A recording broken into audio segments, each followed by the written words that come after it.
Subjects and duties of cabinet and non-cabinet ministers and the state institutions that come under their purview were announced through an extraordinary gazette notification on Friday night.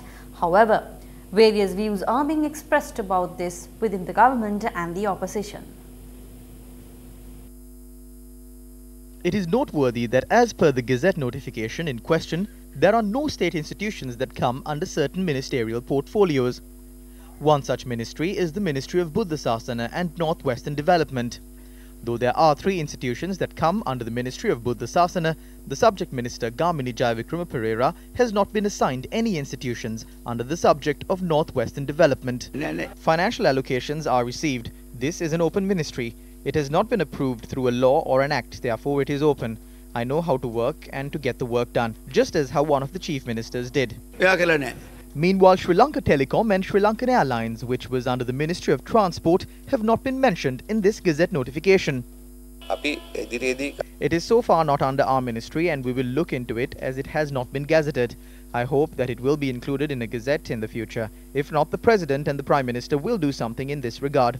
The President is currently overseas on tour. Upon his return this evening, we will discuss this. There are 10 institutions under the Ministry of Transport and Civil Aviation. During the last 51 days, Sri Lankan Airlines was under the Ministry of Transport. Only the Sri Lankan Airlines is missing and all the previous institutions still come under the ministry. A state of utter chaos has been created. Many have requested the President not to entrust responsibilities to ministries on the subjects of national security and the future existence of the country. The people who love this country have asked the President to use his full authority in his last chance to save the country. Therefore, decisions will be made once the President returns to the country. When views were expressed in this manner with regard to ministerial portfolios and the subjects that come under their purview, it was evident from the views expressed by certain government MPs that they too seem disappointed. We have been dedicated to the United National Party for a long time. I engaged in politics by selling off my personal property. I never engaged in politics to earn money. However, I have a responsibility towards those who have supported me over the years. To do some service to them, I need a ministerial portfolio. The union of the President and Mahinda Rajapaksa set a positive precedence to the country. They showed that this can be done with just 30 cabinet ministers. If these people are trying to increase this number once again, we would like to ask them to try it for 1 year and show us. I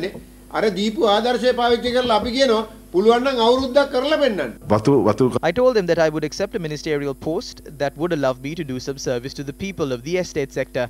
They promised me that they would do it. Backbenchers are asking for ministerial portfolios. Some MPs have been given 2 to 3 ministerial portfolios. Many ministerial portfolios have been given to MPs who were taken from the national list, and their facilities have been increased. We are the people, elected by the people. Why are they doing this to us? We are deeply saddened by this. As mentioned by V. Radhakrishnan, who are these cabinet ministers who entered parliament through the national list? They are Tilak Marapana and Malik Samaravikrama. It was after much consideration that I went down to a non-cabinet ministerial portfolio from a cabinet ministerial portfolio. If he doesn't do this properly, then I must believe that he is deceiving me.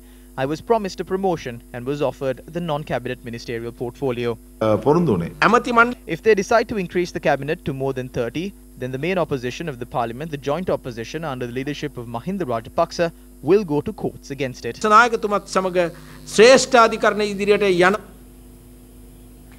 JVP Central Working Committee member Vasanta Samarasinghe spoke on the crisis over ministerial portfolios within the government. The squabble these days is over the division of ministries. They don't understand the institutions that belong to the minister. Now they've started a crisis in the government. But what about the country, the future of our country, the children, their education, the children's school uniforms, the teachers of tomorrow? They don't talk about these things. The government is burdening the people during this crisis as well. Taxpayers' money is being used to pay their salaries, their office rent, their fuel allowances, the food they purchase from the canteen, and the salaries of their staff. But they do not solve the problems of the people. It is clear now that the government has no vision or plan for the future.